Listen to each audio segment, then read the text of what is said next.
அஸ்ஸலாமு அலைக்கும் வரஹ்மத்துல்லாஹி தஆலா வபரகாத்துஹு. கண்ணியமிக்க அல்லாஹ்வினுடைய நல்லடியார்களே, இன்றைக்கு பயான் ஆரம்பிக்கும் போதும் ஓதப்பட்ட ஆயத்து, ஹுத்பாவிலும் நம்முடைய அசார் மௌலானா அந்த ஆயத்தை இறுதியாக ஓதினாங்க. லகத் ஜாஅக்கும் ரசூலும் மின் அன்ஃபுசிக்கும் அஸீஸுன் அலைஹி மா அனித்தும் ஹரீஸுன் அலைக்கும் பில் முஃமினீன ரഊஃபுர் ரஹீம். உங்களிலிருந்து உங்களுக்கு ஒரு தூதுவரை அனுப்பி இருக்கின்றோம். அவர் எப்படிப்பட்டவர் சொன்னார்? அஸீஸுன் அலைஹி மா அனித்தும் ஹரீஸுன் அலைக்கும் பில் முஃமினீன ரഊஃபுர் ரஹீம். உங்களுக்கு ஒரு கவலைன்னு சொன்னா அவரும் கவலைப்படுவார். நபியை பத்தி அல்லாஹ் சொல்றான். உம்மத்துக்கு ஒரு கவலைன்னு சொன்னா அது நபிக்கும் கவலை. நீங்க சிரிச்சீங்க, நபி சிரிப்பாங்க. நீங்க அழுதா நபியும் அழுவாங்க. பில் முஃமினீன ரഊஃபுர் ரஹீம். ஒரு தலைவர் எப்படி இருக்கணும், ஒரு குடும்பத்தை தாங்கி பிடிக்கக்கூடியவர் எப்படி இருக்கணும்ன்றத அல்லாஹ் இங்க சொல்றான். பில் முஃமினீன ரഊஃபுர் ரஹீம். அவர்கள் செய்யக்கூடிய தவறை தன் தவறாக தன் தலைமையில் தூக்கி போட்டுக்கொண்டு அல்லாஹ்விடத்தில் அவர்களுக்காக இறங்குவார். உம்மத்து செஞ்ச பாவத்தை நபி அவங்க தான் பாவம் செஞ்சதை போல அல்லாஹ்விடத்துல மன்னிப்பு கேட்பாங்க. அப்படிப்பட்ட தலைவர் தான் பெருமானார் ஸல்லல்லாஹு அலைஹி வஸல்லம். ரஹ்மானுர் ரஹீம். அல்லாஹ் ரஹ்மானுர் ரஹீம், அருளாளனுக்கெல்லாம் அருளாளன். நபி அவங்க ரഊஃபுர் ரஹீம், பில் முஃமினீன ரഊஃபுர் ரஹீம். இந்த உம்மத்தின் மீது பெரும் கவலை, பெரும் தியாகத்தை உடையவங்களாக இருந்தாங்க. கண்ணியமிக்க அல்லாஹ்வினுடைய நல்லடியார்களே, நபியும் சஹாபாக்கள் அப்படிதான் நேசிச்சாங்க. சஹாபாக்களும் நபி அப்படிதான் நேசிச்சாங்க. நபிக்கு ஒண்ணுனா சஹாபாக்களை தாங்கிக் கொள்ள முடியாது, சஹாபாக்களுக்கு ஒண்ணுனா நபியால தாங்கிக் கொள்ள முடியாது. வாழ்க்கையில சோதனைகளை பத்தி பேசிக்கிட்டு இருக்கோம் நம்ம இந்த இடத்துல இருந்து. அந்த சோதனைகள் திரும்பிச்சுன்னு சொன்னா எப்படி இருக்கும்? வாழ்க்கையில அதையும் அனுபவிச்சுட்டு தான் இருக்கேன். கண்ணியமிக்க அல்லாஹ்வினுடைய நல்லடியார்களே, என்னுடைய பாவங்களோ அல்லது என் மீது உண்டான பொறாமைகளோ திரும்ப திரும்ப இந்த முசல்லாவில நிக்க முடியாத சூழ்நிலை போய்கிட்டே இருக்கேன். மனமிட்டு பேசுறதுக்காக சொல்ற ஒரு 2 நிமிஷம். திரும்ப திரும்ப இந்த முசல்லாவில நம்மளால நிக்க முடியல, இந்த மெம்பர்ல ஏற முடியல, மக்தபில அங்க உட்கார முடியல, பிள்ளைகளுக்கு பாடத்தை சொல்லி கொடுக்கறதுக்காக. சோதனைகள் துரத்தக்கூடியதாக. என்னதான் சோதனைகள் வந்தாலும் அல்லாஹ் பெரிய கிருபையாளர். நம்ம கூட இருக்கக்கூடியவங்க, நம்மோடு இருக்கக்கூடியவராக இருக்கட்டும், நிர்வாகமாக இருக்கட்டும், குடும்பமாக இருக்கட்டும், பக்கபலமாக இருக்கிறதுனாலதான் தைரியமாக ஓடிக்கிட்டு. அல்லாஹ் குர்ஆன்ல சொல்லி, கைலா தஅஸவ் அலா மா ஃபாதகும் வலா தஃப்ரஹு பிமா ஆதாகும் வல்லாஹு லா யுஹிப்பு குல்ல முக்தாலின் ஃபகூர். ஒரு முஃமின் இருக்கானே, இன்பத்தில் துள்ளவும் மாட்டான், துன்பத்தில் துவண்டு போகவும் மாட்டான். குர்ஆனுடைய ஆயத் ரொம்ப மகிழ்ச்சியா வந்துருச்சு, துள்ளி குதிக்கிறது இல்ல, அது ஈமானுடைய சிஃபத் இல்ல. ரொம்ப கவலை வந்துருச்சு, அப்படியே முடங்கி அதுவும் ஈமானுடைய சிஃபத் இல்ல.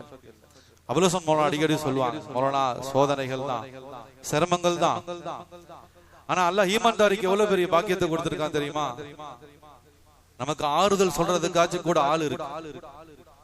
ஆறுதல் சொல்றதுக்காச்சு கூட ஆள் இருக்கு. நம்ம கைய மீறி ஒரு விஷயத்தை நம்ம எதிர்கொள்றோம்னு சொன்னா இந்த ஈமான் சொல்லும், இந்த உள்ளம் ஈமானிய உள்ளம், நம்முடைய உள்ளத்துல இருக்கக்கூடிய அந்த ஈமான் சொல்லும், இது நம்ம கையில இல்லடா, அல்லாஹ் செய்யறான், அல்லாஹ் நடத்தாட்டான், அவனுடைய ஏற்பாடு, அவன் கொடுத்த சோதனை, அவன் கொடுத்த இன்பத்தை மட்டும் சந்தோஷமா ஏத்துக்கிட்டோம். இப்ராஹிம் அலைஹிஸ்ஸலாம் சொல்லுவாங்க, அவன் கொடுத்த இன்பத்தை மட்டும் சந்தோஷமா ஏத்துக்கிட்டோம், துன்பத்துக்கு மட்டும் ஏன் கவலைப்படுறோம், கண்ணீர் விடுறோம் சொல்லுவாங்க. கண்ணியமிக்க அல்லாஹ்வினுடைய நிறைய சொல்ல வந்த விஷயம், நெருக்கடிகள் சோதனைகள் இருந்தாலும் கூட இருக்கக்கூடியவர்களுடைய அந்த பக்கபலம் இருக்கு. பல மக்கள் போன் பண்ணி பேசுறாங்க, ஏன்னா எனக்கு உடம்பு சரியில்லை, அடுத்த அத்தாவுக்கும் உடம்பு சரியில்லை, துஆ செய்யுங்க இன்ஷா அல்லாஹ். கூட இருக்கக்கூடியவங்க திரை மறைவிலே செய்யக்கூடிய அந்த துஆ, கண்ணுக்கு தெரியாத இடத்துல இருந்து முதுகுக்கு பின்னால இருந்து செய்யக்கூடிய துஆ, அந்த உதவிகள் இருக்கு, அல்லாஹ்விடத்துல திரை இல்லாமல் ஏற்றுக்கொள்ளப்படும். அப்படி பல பேர் போன் பண்ணி சொன்னாங்க, நீங்க கவலைப்படாதீங்க, நாங்க இருக்கோம் கூட, உங்க குடும்பத்துக்கு நாங்க இருக்கோம். எப்படி நபி அவங்க கவலைப்பட்ட சஹாபாக்கள் தாங்க மாட்டாங்களோ, அதுபோல் நமக்கு ஒரு சோதனை சொன்னா நம்மோட பயணிக்கக்கூடிய எல்லோருமே நமக்கு உறுதுணையாக இருக்காங்க. நான் நன்றி சொல்றதுக்காக துஆ செய்யுங்க அப்படின்றதுக்காக சொல்றேன். முதுகுக்கு பின்னாடி செய்யக்கூடிய துஆக்கள் எப்படி கபூல் ஆகுதோ, அதே போல இந்த முதுகுக்கு பின்னாடி நம்ம மீது படக்கூடிய பொறாமைகளும் அல்லாஹ்விடத்துல தாக்கத்தை ஏற்படுத்ததான் செய்யும். அது யாராக இருந்தாலும், குடும்பமாக இருக்கட்டும், சமூகமாக இருக்கட்டும், யாரை பார்த்து பொறாமப்படாதீங்க. யார் மீதும் பொறாமை கொள்ளாதே. ஏன்னா நபி அவங்க சொன்னாங்க, தக்தீர் இருக்கு, அல்லாஹ்வுடைய ஏற்பாடு இருக்கு, இப்படி நடக்கும் அப்படி நடக்கும், அல்லாஹ் முடிவு செஞ்சது நடக்கும். ஆனா கண்ணோர் இருக்கு, ஐன், கண் திருஷ்டி இருக்கின்றதே, அது இஸ்லாத்துல இருக்கு. கண் பார்வையின் தாக்கம் இருக்கு. நபி அவங்க சொன்னாங்க, கண் திருஷ்டி இருக்கின்றதே, அந்த கண்ணோர் இருக்கின்றது, அந்த ஐன், அந்த ஐன் ஒருவனை கொண்டு போய் கபர்ல படுக்க வச்சு சொல்லுவாங்க. நல்லா நடந்து போயிட்டு இருப்பார், பாடுறா என்ன வாழ்க்கை அப்படின்னு அந்த மனிதர் தன் புருவத்தை தூக்குனா முடிஞ்சு போச்சு, எவன் போனானோ அப்படியே கபர்ல போய் படுத்துருவான். அல்லாஹ் பாதுகாக்கும். நம்மளை சுத்தி பல பேர் அப்படியும் இருக்கான், எல்லா குடும்பத்திலையும் எல்லா இடத்துலயுமே அப்படி இருந்துகிட்டு இருக்கான். நம்முடைய வளர்ச்சிகள், அதனால்தான் குர்ஆன்ல பல இடங்கள் அல்லாஹ் சொல்லியிருக்கான், உங்களுடைய நியாமத்துகளை நீங்க வெளிப்படுத்துங்க, அதே சந்தர்ப்பத்துல அல்லாஹ் உங்களுக்கு கொடுத்த அந்த நன்மாராயங்களை கொஞ்சம் மறைச்சிக்கவும் செய்யுங்க. ஏன்னா பார்க்கக்கூடிய கண் எப்படிப்பட்டதுன்னு தெரியாது. பொறாமையில பார்த்தாங்க, வெறுப்புல பார்த்தாங்க, அல்லாஹ் பாதுகாக்கும். கனிமிக்க அல்லாஹ்வுடைய நல்லடியார்களே, நம்ம அப்படி போறோம், இப்படி வரோம், அப்படி இருக்கும், இப்படி இருக்கும். கனிமிக்க அல்லாஹ்வுடைய நல்லடியார்களே, உலமாக்கள் நாங்க 2 பேர் இருக்கோம், நாங்க எப்படி இருந்தாலும் ذالک ஃபதுலுல்லாஹ், இது அல்லாஹ்வுடைய நியாமத். பெருசா ஓஹோ அப்படி இப்படிலாம் இல்ல, உள்ள வந்து பார்த்தா தெரியும் எவ்வளவு சிரமத்துல கஷ்டத்துல இருக்குன்னு சொல்லி. ஆனா ذالک ஃபதுலுல்லாஹ், அல்லாஹ் கொடுத்த நியாமத். அதை தாண்டி நான் சாப்பிடுற ஒவ்வொரு சாப்பாட்டு பருக்கையும், நான் போடுற ஒவ்வொரு டிரெஸ்ஸும் மஹல்லாவாசிகளாகிய உங்களுடைய பணம் தான், வேற எங்க இருந்து வரல, உங்களுடைய உதவிதான். உடம்பு முடியல நம்ம படுத்தமா, நீங்க வந்து சந்தித்து நீங்க கொடுக்கக்கூடிய உதவியும் ஒத்துழைப்பும் நீங்க தட்டி கொடுத்த மூலனா நாங்க இருக்கோம், கவலைப்படாதீங்க. கனிமிக்க அல்லாஹ்வுடைய நல்லடியார்களே, பில் முஃமினீன ரഊஃபுர் ரஹீம். நபி அவங்க இந்த உம்மத்துக்கு எப்படி இருந்தாங்களோ அப்படிப்பட்டவர்கள் இந்த உம்மத்துக்கு தேவை. இமாம்களும் தேவை, சஹாபாக்கள் உம்மத்தும் தேவை. சஹாபாக்கள் கவலைப்பட்ட எப்படி நபி கவலைப்பட்டாங்களோ அல்லாஹ் சொல்றான். நபியினுடைய உள்ள எப்படின்னா, தன் தோழர்கள் அழுதாங்கன்னா நபி அழுவாங்க, தன் தோழர் சிரிச்சா நபி சிரிப்பாங்க. சஹாபாக்கள் எப்படி இருந்தாங்க, நபி அழுதா சஹாபாக்கள் அழுதாங்க, நபி சிரிச்சா சஹாபாக்கள் சிரிச்சாங்க. அப்படிப்பட்டவர்கள் பில் முஃமினீன ரഊஃபுர் ரஹீம்கள் இந்த சமுதாயத்துக்கு அதிகமாக தேவைப்படுறாங்க. கனிமிக்க அல்லாஹ்வுடைய நல்லடியார்களே, உடல் வலி ஒரு பக்கம் இருந்தாலும் மனவலி அதிகம். இந்த முஸல்லாவுக்கு நம்ம திரும்ப எப்போ வரப்போறோம்? திரும்ப திரும்ப இது 3வது முறை. சிறிதோ பெரிதோ தடைகள் வந்து கொண்டேதான் இருக்கு. இன்ஷா அல்லாஹ் அல்லாஹ்விடத்துல துஆ செய்யுங்க, மீண்டும் இந்த முஸல்லாவுக்கு வரும்.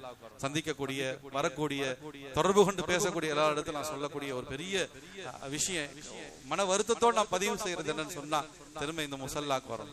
காசு பணத்துக்காக என்னைக்குமே அதுக்கு பின்னாடி போகல. உலகத்துல நான் அதிகமா அல்லாஹ் ரசூலுக்கு அடுத்து நேசிக்கக்கூடிய இடம் இந்த முஸல்லா, இந்த மெம்பர், தர்ஸ், பிள்ளைகளுக்கு உட்கார்ந்து பாடம் சொல்லி கொடுக்கக்கூடிய அந்த இடம். திரும்ப திரும்ப அந்த இடத்துல உட்காரக்கூடிய சூழல் இல்லாமல் போகும், வந்து நிற்க முடியாத சூழல். அதனால துஆ செய், மறைவுல பின்னாடி இருந்து செய்யக்கூடிய துஆவை அல்லாஹ் ஏற்றுக்கொள்ளக்கூடியவனாக இருக்கு. அல்லாஹ் என்னை மன்னிப்பானாக, நம்மையும் மன்னிப்பானாக. நோய் நொடிகளை விட்டு அல்லாஹ் ரப்புல் ஆலமீன் நம் அனைவர்களையும் பாதுகாத்து அருள் புரிவானாக. பல சந்தர்ப்பத்தில் நானே துஆ செஞ்சிருக்கேன், யா அல்லாஹ் மருத்துவமனைகளினுடைய அலைச்சல் உளைச்சலை விட்டு பாதுகாத்தரா அல்லாஹ் உம்மத்தை.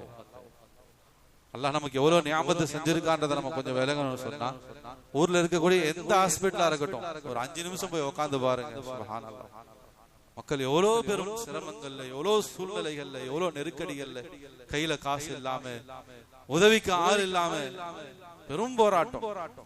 அங்க போய் உட்கார்ந்தா தெரிஞ்சிடும் அல்லாஹ் எங்களை எவ்வளவு எவ்வளவு எவ்வளவு எவ்வளவு எவ்வளவு நல்லா வச்சிருக்கான். அல்லாஹுக்கு நாங்க, அல்லாஹ் எங்களுக்கு கொடுத்த ஆஃபியத்துக்காக, உடல் அவயங்களினுடைய ஆரோக்கியமான செயல்பாட்டுக்காக, நல்ல சந்ததிகளுக்காக, நல்ல செல்வத்துக்காக, சம்பாத்தியத்துக்காக அல்லாஹ்வை நம்ம திரும்ப திரும்ப நினைவு கூறணும். அவனுடைய கடமையான தொழுகையை தொழுகணும். அல்லாஹுக்கு நன்றி சொல்லணும். அல்லாஹ்